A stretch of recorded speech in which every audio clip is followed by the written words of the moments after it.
आई तुळजाभवानीची कथा खूप प्राचीन आहे आणि महाराष्ट्रातील भक्तांमध्ये तिची मोठी महिमा आहे.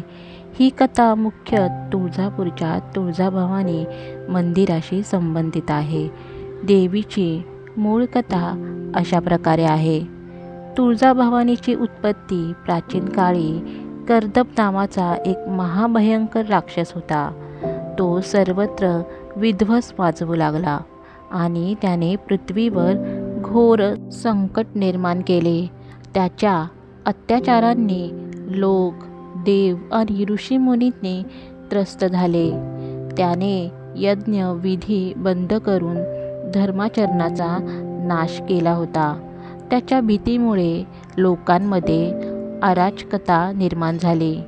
राक्षसाचा अत्याचार पाहून देवगण आणि ऋषीमुनींनी भगवान ब्रह्मा, विष्णू आणि महेश यांच्याकडे मदतीची याचना केली.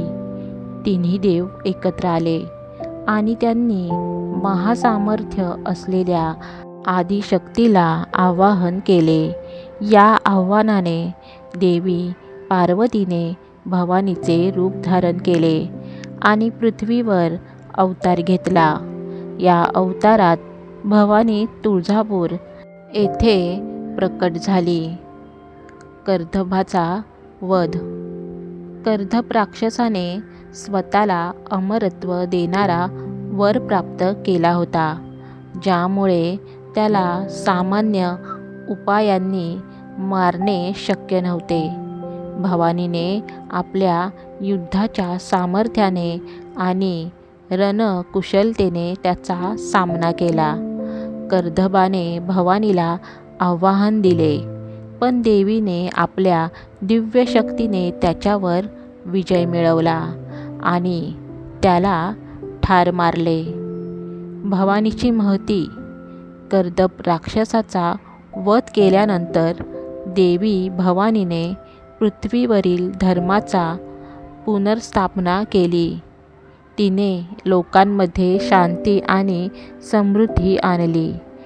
भवानीची महती सर्वत्र पसरली आणि तुळजापूरमधील तिचे मंदिर ही प्रमुख शक्तिपीठ म्हणून प्रसिद्ध झाले.